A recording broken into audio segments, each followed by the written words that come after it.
Thank you very much, Baba.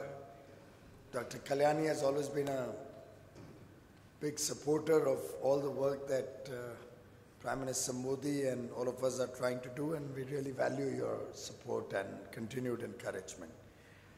Dr. Vijay Kelkar, of course, is a legend, and I've never had a chance to grill him. I've only had a chance to occasionally ask a humble question or two, sir. But truly, Dr. Kelkar, what you have contributed to the evolving India story is something for which all of us in the nation shall always be indebted to you. And we continue to receive your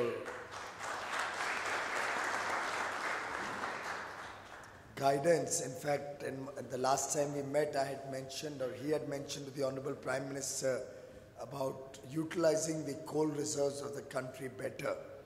And he's already today handed over to me a concrete proposal of how it can be done through better underground coal gasification. And so that's Dr. Kelkar, restless to come out with new ideas, new thoughts, and contribute to the India story. Thank you very much, Dr. Kelkar, for all your support.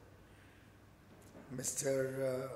Professor Amitabh Malik, Shri Prashant Girbane, I had the chance to hear from him about the good work that the Pune International Center has been doing for the last several years, and had a chance to glance at the various thought papers that have come out of this initiative, particularly the Reinventing India that was put out in 2013. And as I was glancing through the index, I found it's a lot of resonance in the work that we are doing from what you had proposed. So I suspect Dr. Kelkar must have handed it over to Mr. Modi before the election.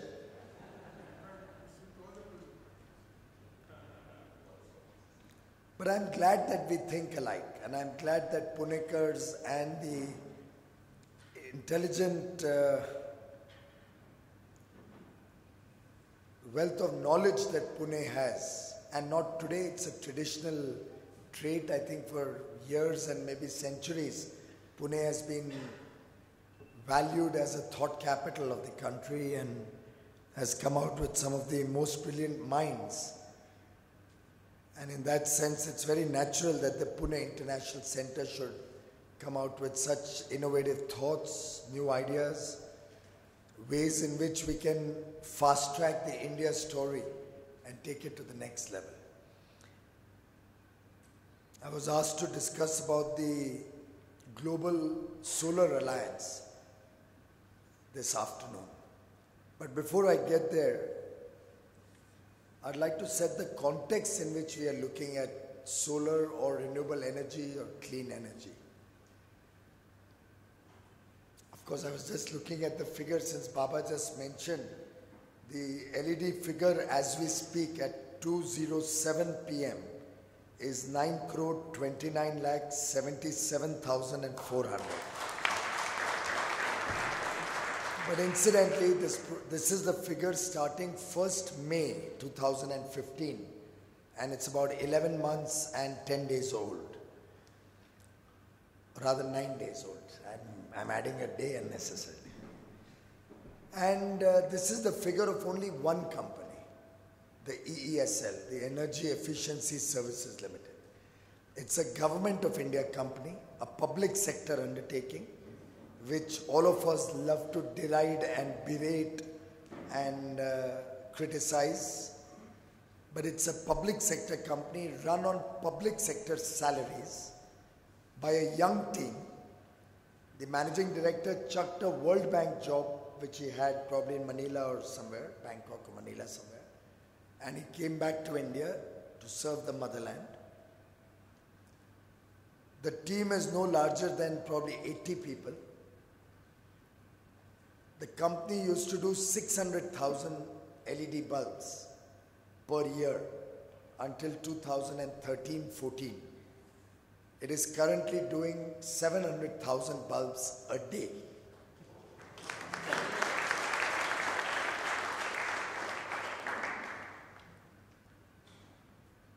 And it's an effort which was not something extraordinary. It only needed a change in mindset. It only needed the ability to think positively, to think big, and be bold and confident in your ability to achieve some extraordinary results. I remember when, in fact, if I don't get quoted or misquoted outside, the reality is I didn't even know that the Bureau of Energy Efficiency exists, and it reports to me till 3 or 4 months after I became a minister. Because there were so many pressing, competing demands on time, and the so-called larger challenges that we thought at that point of time were more important to address. Challenges of screaming headlines. I don't know if Pune had that, but I would receive those headlines every morning when I got up, that 2/3 of the power plants in the country are running on critical stocks. Maybe 20, 30 of the large plants were running with 0 days of coal stock. So I'm sure Baba Kalyani will be happy. He'll call it just-in-time inventory. Only I don't know whether power plants can work in just-in-time inventory. So you literally had the rakes coming in and going straight into the boilers. And of course, if any of you remembers, but public memory being short, and sometimes it's good it's short, because then you'll remember how India used to work before 26th May 2014 and feel demoralized. But when I became a minister, I took charge on 27th of May, and there was a huge storm in Delhi. A thunderstorm because of which, I don't know if Anu remembers those days if she was coming to Delhi, that Delhi witnessed for almost a couple of months huge power outages and tremendous problems because that storm had taken down 5 of the major transmission lines coming into the city. And the national capital had never planned for even a possible eventuality, which was not something which was unheard of, like a storm coming into the capital. So the systems were never created to address the kind of problems that one storm can have. And I remember those days I used to be on the streets of Delhi receiving calls at 3 o'clock and 4 o'clock in the night, particularly from journalist friends, about power going off in their locality, the center distribution office or the complaint office not even picking up the phone. And a lot of articles at that time were written about baptism by fire. And in that sense, the first 2-3 months I was struggling to understand this sector. And it's in one of those meetings that it was brought to my notice that a cabinet note was put up to me for approval to be put to the cabinet. And knowing full well the amount of detail that Prime Minister Modi goes into every paper that comes before the cabinet or for his consideration, I like to be prepared and read what's in the cabinet note. And I said, what is this? What am I supposed to do about this? There was this Perform, Achieve and Trade program, which you may be aware of.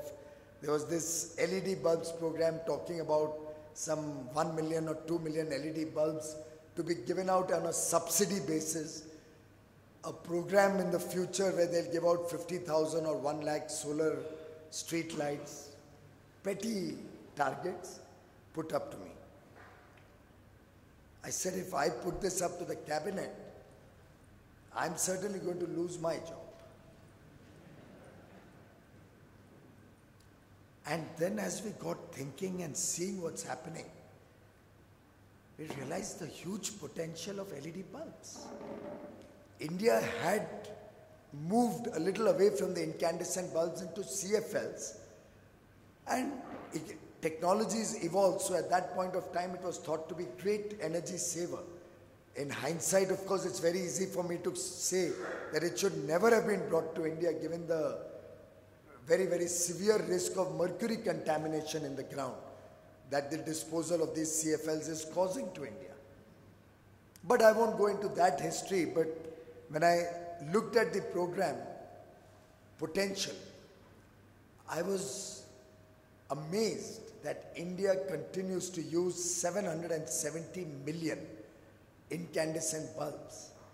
And if all of them were to be replaced by LEDs, the country would save 100 billion units of electricity, or in our Indian context, 10,000 crore units of electricity annually, thereby bringing down consumers' bills by about 40,000 crores at an aggregate. In addition, saving the country from 22,000 megawatts of additional capacity requirement in the peak hours, since bulbs or lighting is usually in the peak hours. And to top it all, reducing carbon dioxide emissions by 60 million tons per year. For those of you who are concerned citizens worried about the environment, 60 million tons of air from a single program is a huge potential. But what were we planning? We were planning 2 or 3 million out of those 770. And that was a cabinet note that had been prepared nearly 1.5 years ago.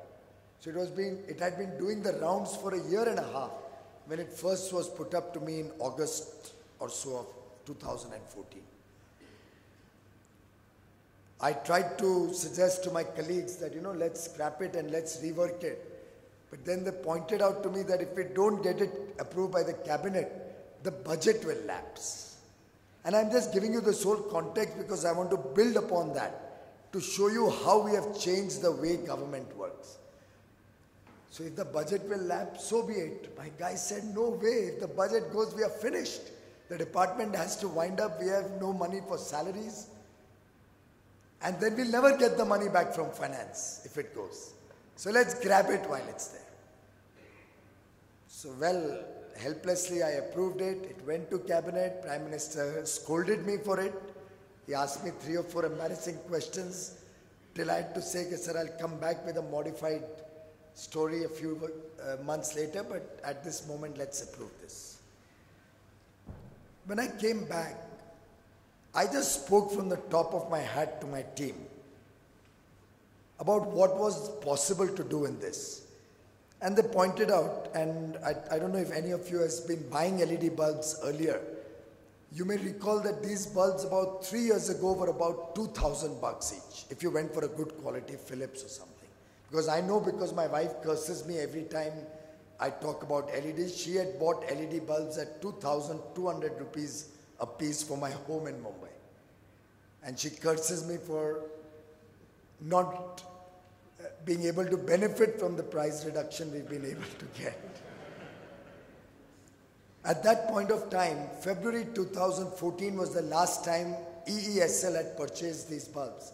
7-watt bulbs at 310 rupees a piece, and with the interest, all the taxes loaded on it, interest for giving it out on deferred payment, they were giving it out for it cost some $500 effectively to them, and they would give some subsidy on it and give the bulbs out in this small number. That purchase was 600,000 bulbs in the whole of 13-14. When I talked to my team, I said, look, at this price point, it can never work in India. The poor of India are not going to be able to shell out 500 rupees, or even if you subsidize it, any amount of money close to that to replace the bulb. So it's going to always be a non-starter. Can we plan that 770 million bulbs have to be replaced in the next 4 years? And can we use economies of scale and bring in competition from all across the world and build up the manufacturing base in India to leverage on India's competitive advantage? And I need to see a double-digit price on this. Actually, they didn't even understand what I was trying to say when I said double-digit price. It took me a lot of painful effort to explain by double-digit, I mean below 100 rupees. Because they could not imagine. They thought I must be a real rookie idiot coming out from Mr. Modi's party, who says that 310 rupees has to be brought down to 99. And that we should be giving out these bulbs without a single rupee subsidy.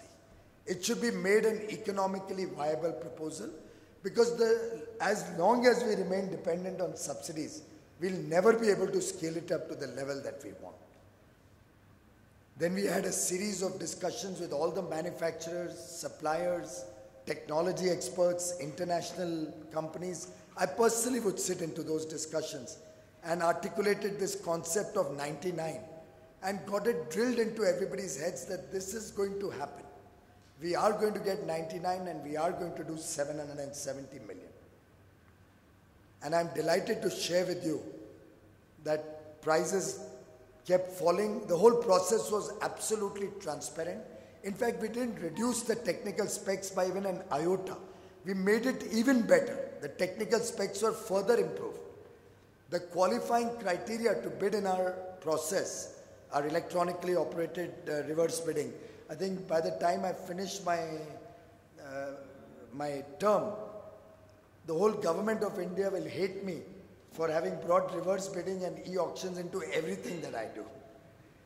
But that process was so useful that between February 2015, when I first floated the first purchase contract through the electronic platform in a most transparent manner, until the last bid for 50 million bulbs in March of 2016, the price, ladies and gentlemen, has fallen from 310 for a 7-watt bulb to 54 rupees and 90 paisa for a 9-watt.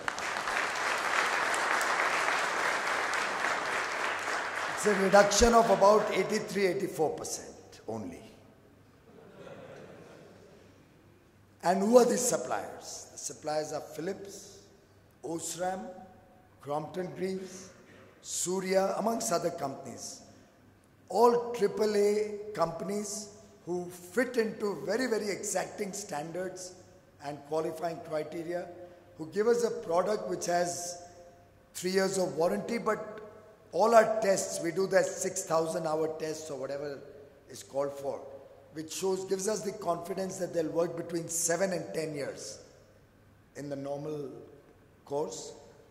They are able to withstand the huge voltage fluctuations by and large in most parts of the country, and are given out without a single rupee subsidy. The last price, we used to give it out for about 100 rupees, brought it down to about 88, and yesterday in Varanasi, after the successful 54.90, earlier it was about 63 something, the previous contract, I have announced that we are further bringing it down to 80 rupees a bulb. 80 rupees a bulb, people can pay 10 rupees upfront and pay the balance 70 rupees in 7 monthly installments of 10 rupees each. The savings, even for the most common ordinary consumer of power, pay for this bulb in between 3 and 4 or sometimes 5 months. And then the rest of the benefit is the consumers. And why I've stressed upon this whole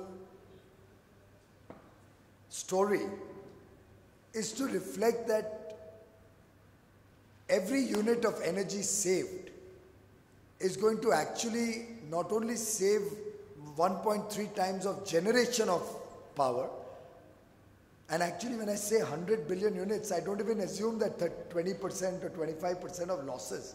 So probably effectively it saves 130 billion units. But look at the impact on the environment. So energy efficiency and clean and green and renewable energy, both of these will be the defining features of India's contribution as a responsible global citizen to the world in the years to come. And I'd like to assure each one of you that the INDCs, the intended nationally determined contributions that India has put forth at Paris, the leadership role that Prime Minister Modi played through the negotiations in Paris, and for all the Punekars, actually it's a matter of pride that Prakash Javadekar was the chief negotiator who brought so much glory to India through his very, very tough yet soft exterior. Tough negotiation, yet soft exterior. The smiling Javadekar that I think all of you know, that he was able to negotiate and protect India's interests so beautifully. And each one of those targets for us, even though they are not a commitment in legal terms, it's a moral assurance we are given to the world and to the people of India, because the environment clearly impacts not necessarily only the developed world, but every part of the country.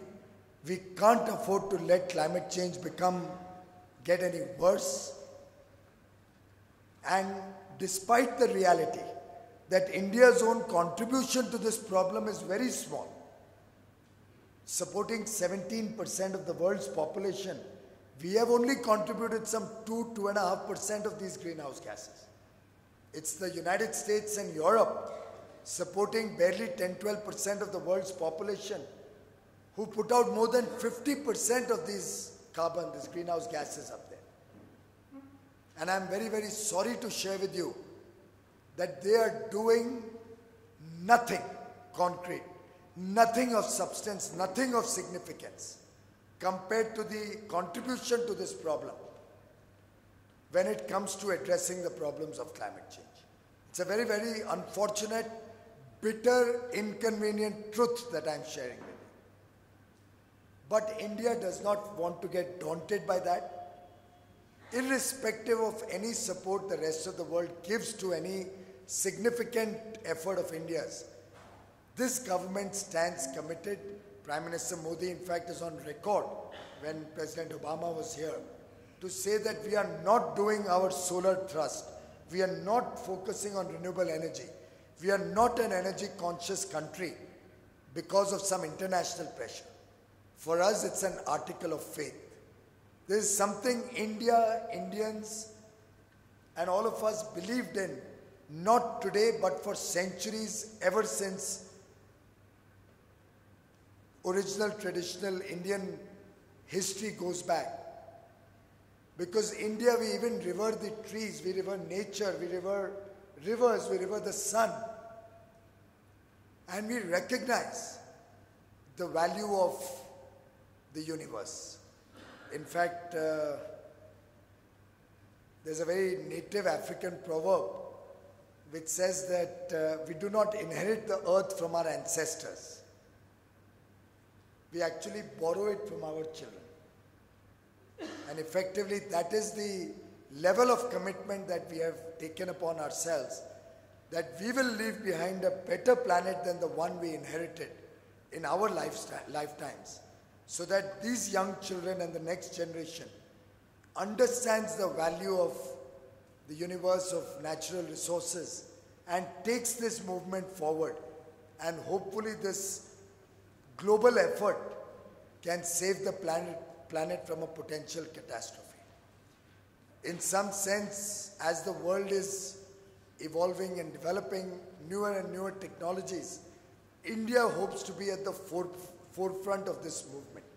And the same thing we did with LEDs found resonance in our effort to introduce solar into India in a big way. When I became minister, by coincidence, I don't know why, but I'd actually penned down a book which never got published. I got busy with the election soon after I'd just completed it. And then I thought that we have a party manifesto. I should not be putting out something which can at some point of times be at variance. And then I became a minister, so now I can't be giving advice to myself publicly what I have to do. But in that I had penned down a whole ecosystem where we should plan for 100 gigawatt of solar for the country. That was somewhere late 2013. And I remember I'd gone for my daughter's school program to London. And between two programs, I had about a week in London where I was quite free. So I called my colleague and I used to actually talk to him, and he used to record it on his phone as we walked at Hyde Park for hours and hours. And one of the topics that I'd written about was this 100 gigawatt solar. It's probably God's own way of challenging you that, okay, you want to give fancy ideas, let's see if you can do it yourself. And I got this opportunity. I articulated the concept of 100 gigs for India. At that point of time, the Indian solar mission had planned for 20,000 megawatts by 2022. When I became minister, the actual achievement was 2,400 or thereabouts. And by the way, the Ministry of New and Renewable Energy, earlier a department and then a ministry, has been around for 32 years. 2,400 megawatts of solar in 2014. When I first talked of 1 lakh megawatts, you can imagine the ridicule that I had to face. Senior secretaries of the government of India would go to meet Prime Minister Modi, Finance Minister, ridicule the idea. They used to get a little worried that maybe what they're saying, they're all experienced senior people. Fortunately, Vijayji was not there, otherwise probably they would all have had to take a piece of mind from Vijayji, because he would have certainly supported this thinking. But I got flagged from almost every quarter across the board, the power sector, the power producers, power associations, my own department. They pointed out all the possible challenges that can come in. And I don't say that all the challenges have got mitigated as yet. But I'm delighted that my Prime Minister had the confidence and the courage of conviction to accept this challenge. And today, India has embarked on the world's most ambitious solar program. It's the largest program in the history of mankind that has been embarked on in the solar sphere. We are committed to doing 100,000 megawatts by 2022. And I'm happy to share with you that in the last 12 months just gone by, we have opened out for bidding 21,000 megawatts of solar projects, all of which come with a PPA, most of them in solar parks where we also assist by giving land and transmission ability. And I'm very confident that from our current level, which in this current year we've added about 3,500 or so megawatt, I'm fairly confident that next year we'll add more than 12,000 megawatt of solar power to the country's grid in 1 year alone. In one of my talks recently, I mentioned that by 2017, India would cross 20,000 megawatt of solar power, a target we originally had set for 2022, 5 years ahead of schedule. Of course, it was misquoted, and for a day when I was shocked when it was written that we'll cross 1 lakh in 2017, and we've already done 20,000. It was a PTI report, and we had to go scrambling to them to correct that report, because I don't think even I can do that supernatural. But it's clearly possible if one challenges your own ability and is willing to work with an open mind. Prioritize what your work has to be. Do a root cause analysis, whatever is required to be done. Figure out what is the inhibiting factor. Where does the problem come from? I mean, of course, I should actually not be saying all this. These are all Baba Kalyani's management principles. He's our management guru. But then those principles apply equally to government. Unless we provide decisive leaderships, you're willing to bite the bullet. Unless you are confident in your own ability to achieve and in fact overachieve wherever circumstances require. Unless you're willing to commit to yourself and then implement in an honest and transparent fashion what you're wanting to do. If you're willing to be held accountable for what you're working and tell the people of India to monitor your performance. After all, these apps, Baba, are not for any joy or to show off that I've achieved 9 crores. It is to tell the people that I had told my department I want to do 10 crores. We only achieved 9 crores in this year, just gone by. So I want all of us to be on our toes. When I say that India will produce 1 billion tons of coal by 2020, I may be ridiculed by my former power minister on the floor of the house and be told that you must be cuckoo to be thinking of Coal India growing at 10%. But then unless we are willing to dream big, we are never going to be able to achieve even the 8.6% Coal India grew last year by. And we'll never be able to get out of the syndrome of 2/3 of the power plants based on coal running on critical stocks. But see what 2 years can do. In the first year, Coal India grew 6.9% and we only had 10 months in that year. We came in end of May. The year 14-15, Coal India output was 32 million tons more than the previous year. And it was more than the previous 4 years put together. The previous 4 years, 10 to 14, that company grew by 31 million tons. 14-15 by 32 million tons. 15-16 by 42 million tons. Further. And actually at one point, Coal India was growing at 9.8% in this year just gone by. We actually had to regulate production because we didn't have enough offtake. We were not able to move coal out. I used to keep driving them and they used to hold their hands and say, "Sir, aag lag jayegi, we'll all be in jail. Please allow us to pull back on production."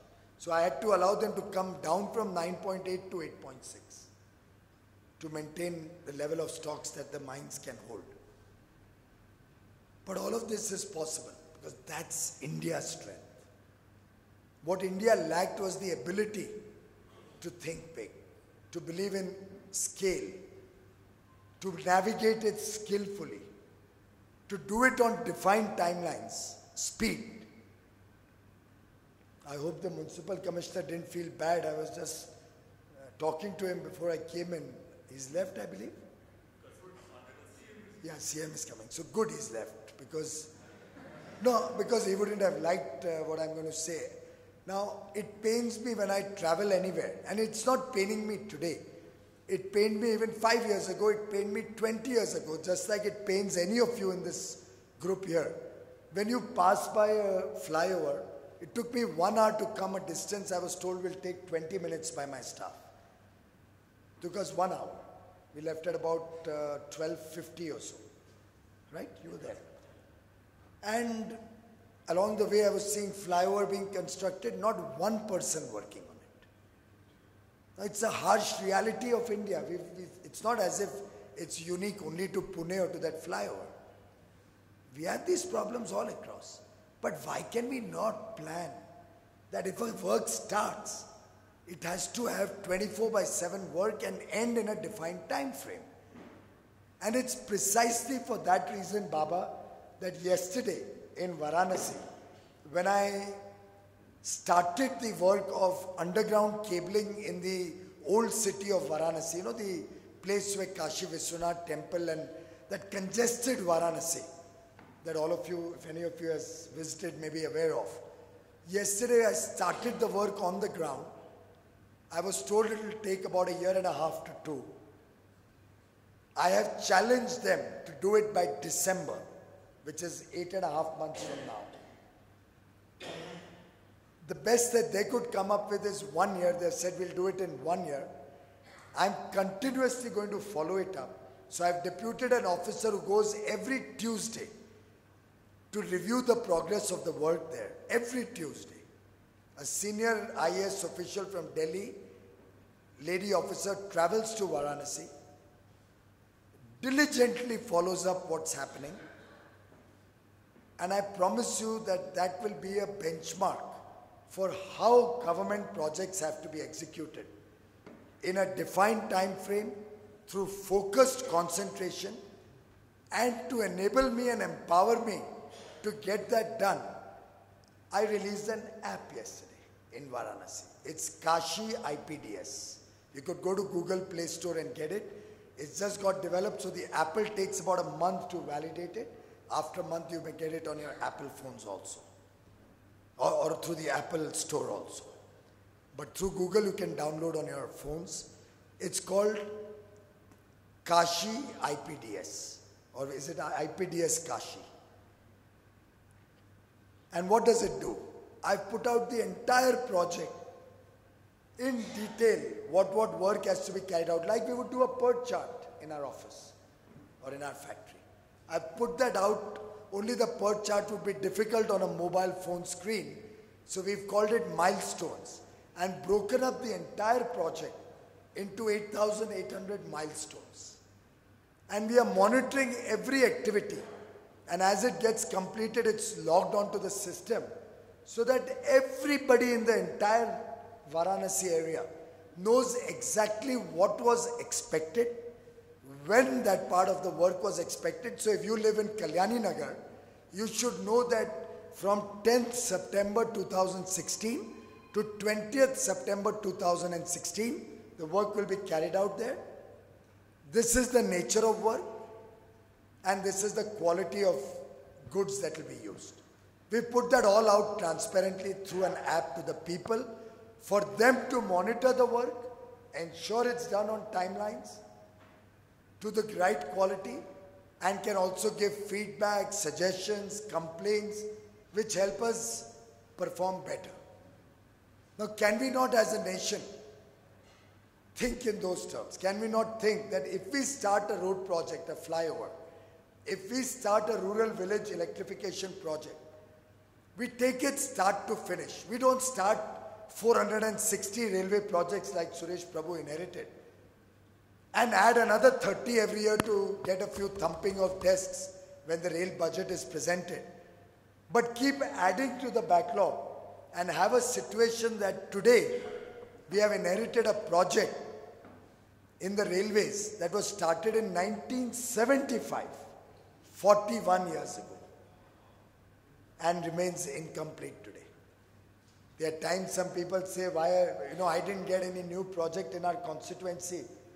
But when you explain to the people, look, you have 12 projects in your area which are incomplete, allow us to focus to complete them so that instead of spending money on security guards or losing whatever infrastructure is created through theft, we complete that.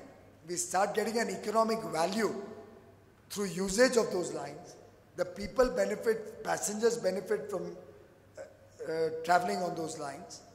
And actually first focus our money and our resources to implement what's already on the ground.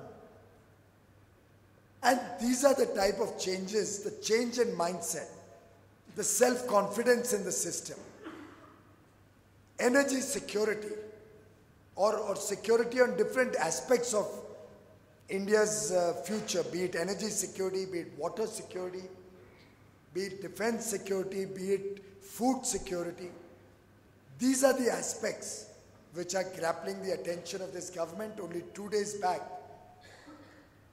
3 of the ministers sat down to see what we should do with the fertilizer story in India.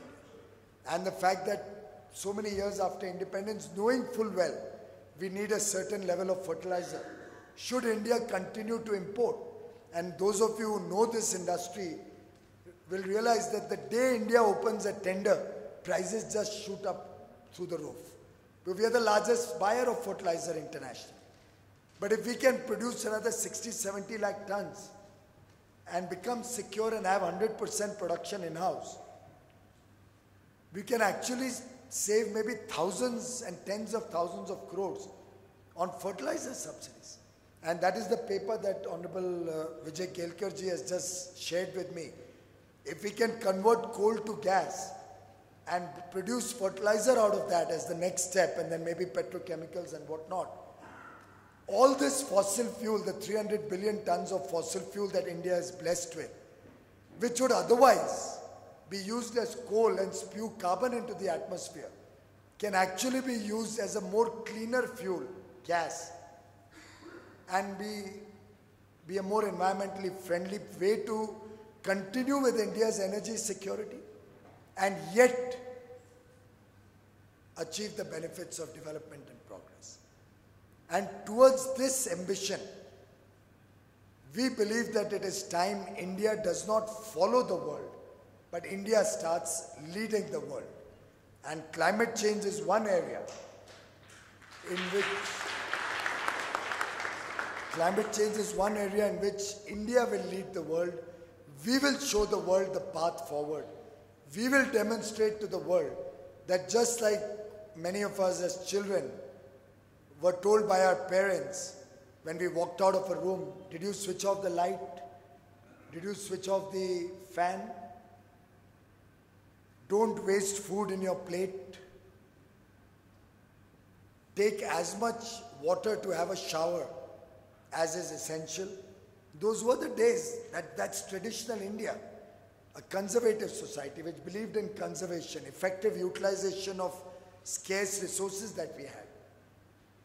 I don't think the Western consumer-driven model will work for a country like India with maybe 1/3 of the people still not having 2 square meals a day. And that is the message that Prime Minister Modi took to Paris. That was the struggle in Paris, to talk about sustainable lifestyles, to talk about conservation, to talk about, I must share this with you. I've done it all across the world. The United States of America, who's articulating the inconvenient truth while India is doing convenient action, continues to use 7 times more coal per capita than India is doing today. In fact, India's coal consumption today is what it was in the United States 150 years ago. In 1860s, America used to consume 0.5 tons of coal per capita, what we do currently, a little more or less. And even today, as we speak, I was invited to a conference on clean energy financing, something which the Western world has been talking of for the last 15 years but has done nothing about. There's a so-called clean energy fund, clean climate fund, where $100 billion were committed. $5-6 billion of pledges are there. Money in the bank is zero. The poor of India who opened those 210 million Jan Dhan accounts are probably better than the world economies. They have put in $6 billion into these accounts. But the world has put in zilch towards clean energy financing.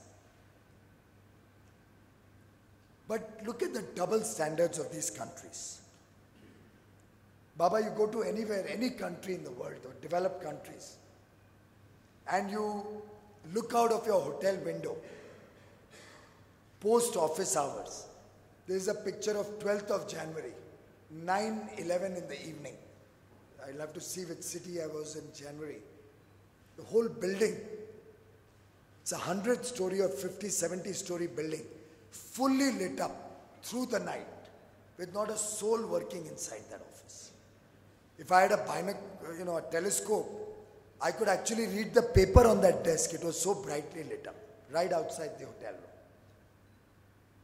January would be Paris? No, Paris was November. So this is probably Japan. This is Tokyo. And I can show you, you name the city if I've been there in recent years, recent months. Of course, the icing on the cake is if you take a walk outside the White House and do it at about 8 or 9 o'clock in the morning when it's bright sunlight. Bright as how? And I have those pictures also because I've shared it with Secretary Kerry and Secretary Muniz in America also. All the street lights are on. All. And what are we trying to do in India? We're trying to change all the street lights with LEDs so that they also come with that with a technological solution where we can dim them in the morning hours automatically based on the sunshine in the atmosphere. We can increase the illumination at dusk in the evening as it gets darker. And we could even possibly do some OR on it or something and find ways to conserve energy at the night hours when we need not have it as brightly lit up as Manhattan is or as Sydney is. But clearly, look at the tremendous potential that the world has to become more energy conscious, to save electricity. But in a panel where I tried to mention that what is this waste in America and you're telling us to stop our coal plants, one of the panelists tells me, oh, but where will we sell our energy? It amazes me that a country which talks of encouraging renewable energy goes to the World Trade Organization against India and says, why did you put up 400 megawatt of domestically produced panels? Should have allowed us to compete even in those 400 megawatts that India has produced domestically and put up.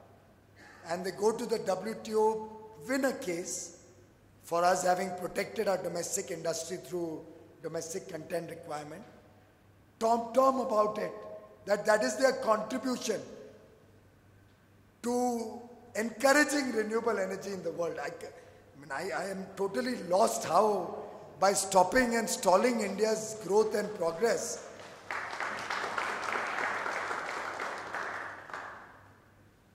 And when did that happen? India's domestic manufacturers had gone to the government before I became a minister to impose anti-dumping duty on solar imports. And rightly so, because they were being dumped into India. I called all of them to my room. I pleaded with them. I had extensive discussions to explain to them that I'll protect you fully. I'll ensure every piece that you produce, we will procure. But allow us to think of 100 gigawatts. Because if we impose anti-dumping duty, I won't even be able to do the 20 gigawatt that's originally planned. This was about a year and a half ago. In fact, 2 years ago. 22nd of May, 2014, before I became a minister, Commerce Ministry had decided anti-dumping on America, China, Malaysia, another country, Indonesia. 4 countries. I pleaded with domestic manufacturers, don't insist on anti-dumping. We will kill the solar projects. Solar power will become so expensive, nobody will buy it.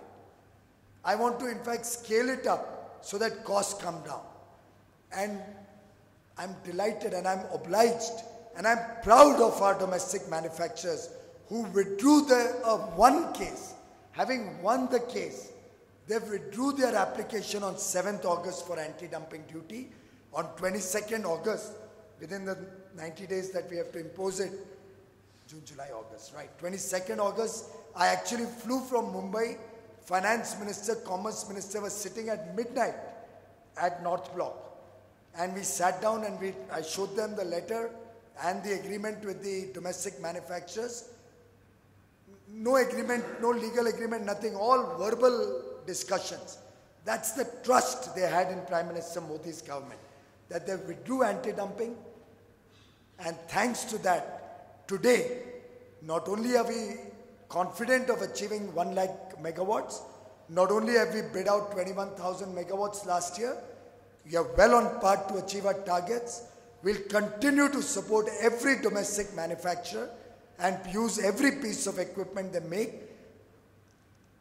and have been able to do all this at 40% lower prices than what was being procured a year and a half ago, to the extent that today, at 4.5, 5 rupees per unit of electricity, in many cases solar power has become cheaper than fossil power.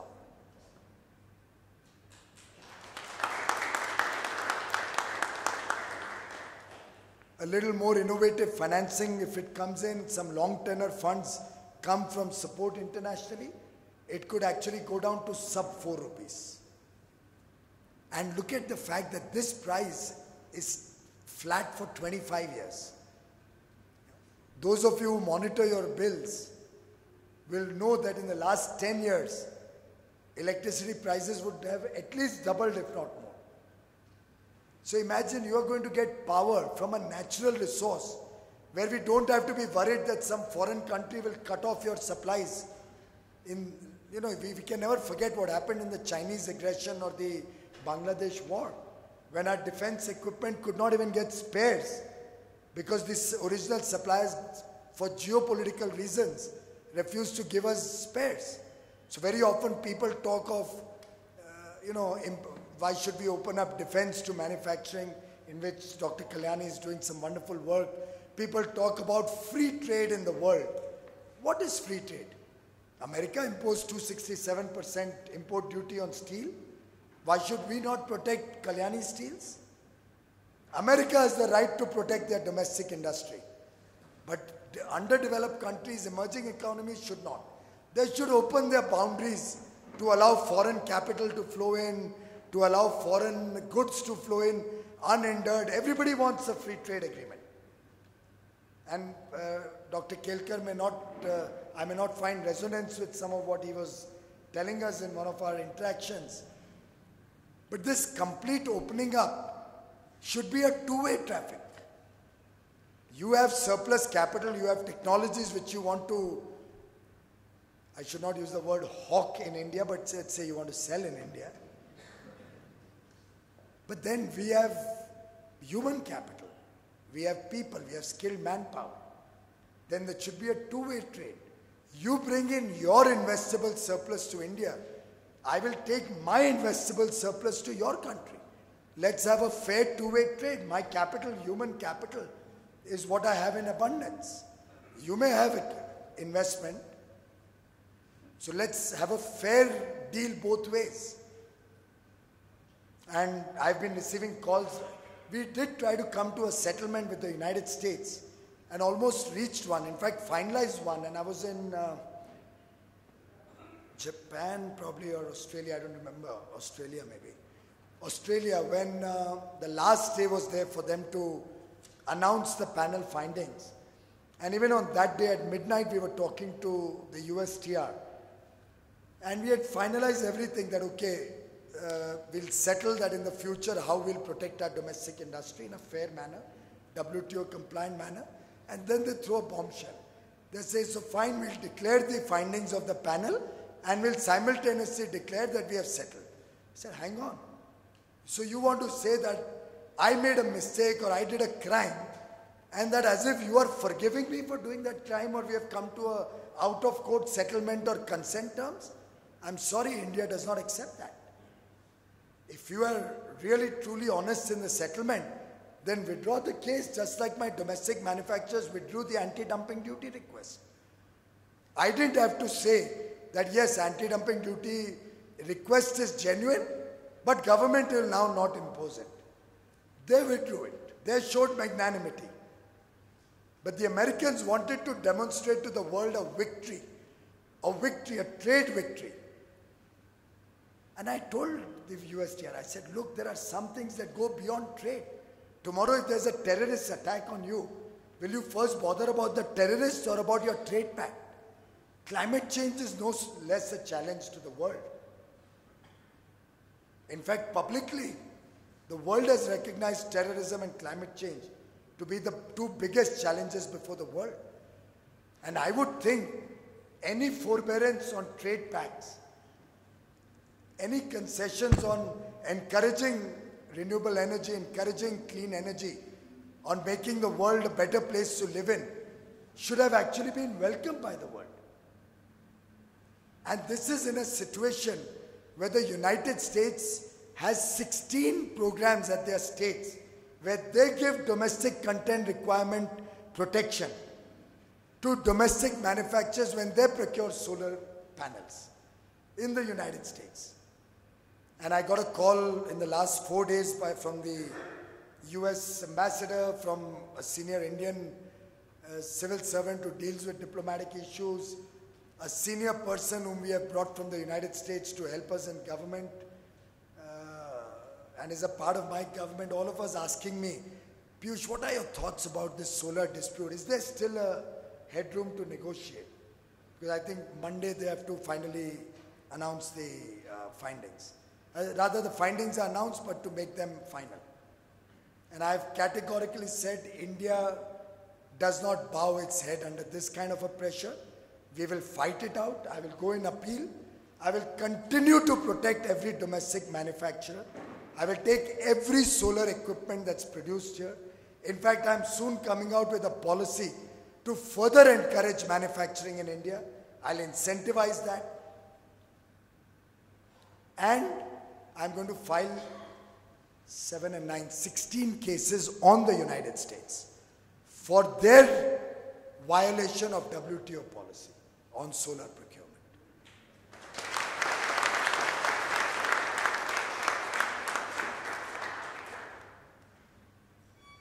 our global solar alliance, the International Solar Alliance, which possibly you wanted me to talk about originally, rests precisely on all that I have said so far. It rests on India's commitment that what has happened to India, and a country as large in dimension and scale as India, if this can happen to India, you imagine what happens to the rest of the underdeveloped world, to other emerging economies. It pains me when at Davos, you hear people waxing eloquent that, our company has given 300,000 solar lamps to villages in Africa. One bulb, one 7 or 9 watt LED bulb lamp. And then they boast further, we've also added a mobile charger. So they've got energy and they've got connected to the world. One solar lamp, it costs under $10. And you're tom-tomming about it. If the world is truly serious about affordable energy access and a decent life for the people, the underprivileged sections of society of the world, then we should be planning a life or a level of existence which is not suboptimal, which has a certain decent standard. We have villages which are going to be connected through off-grid solutions. Remote villages in Arunachal Pradesh. I just finalized that 4 days back with the CM. There are 800 villages in Arunachal Pradesh which are so remote that it will take years for the grid to reach. What would India do before Prime Minister Modi came in? Give a 25 watt small solar panel, 25 watt. So maybe 2 LED bulbs could work in that, not even one fan. And say we've connected them. We've reset the rules of the game.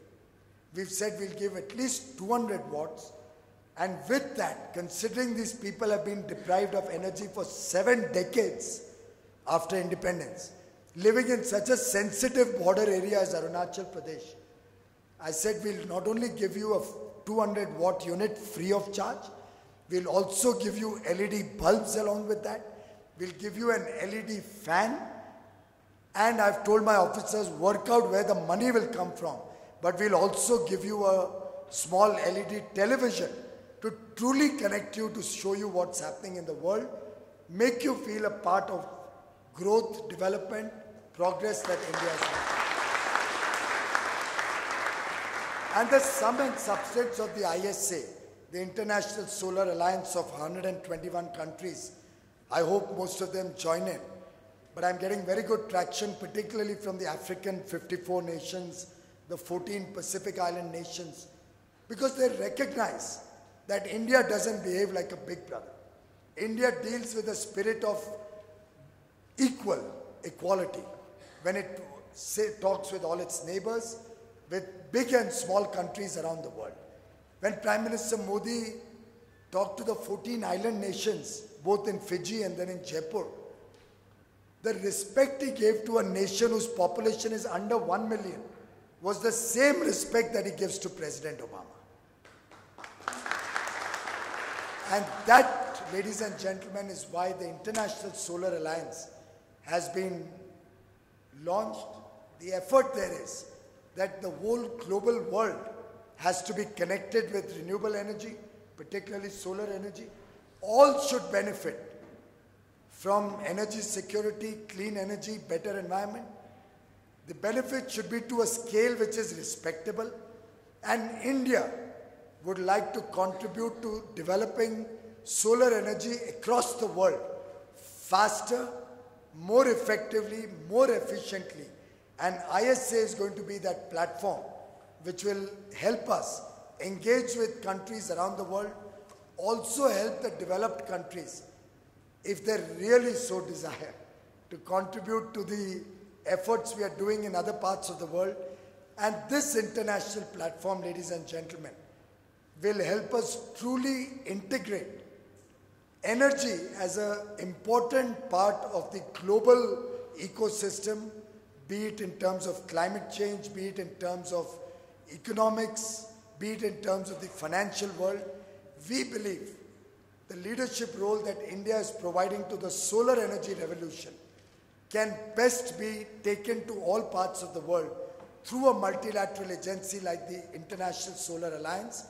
I am delighted to inform you that on 22nd April, we shall be opening it up for formal signatures and membership in New York, and I am very confident and hopeful that countries from around the world will participate in that. Those which are not within the Tropic of Cancer and Tropic of Capricorn, beyond the 121 countries, will come in as partner countries. All will benefit from global trade, but also global technology, global finance, and all will chip in to help the rest of the world benefit.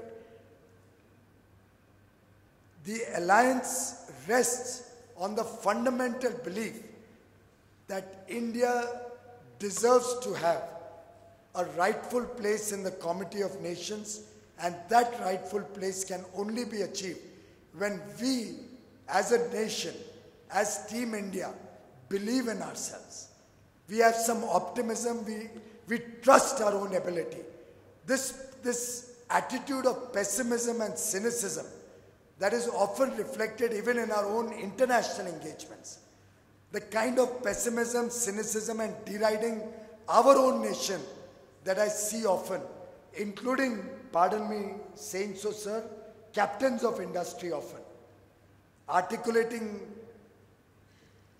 making comments which are not in India's interest, is a narrative that India needs to change. I hope organizations like the Pune International Center will be in the forefront of this change of mindset, change of attitude, and believe in India and believe in the ability of all of us in this room to make a difference to the world. Thank you very much.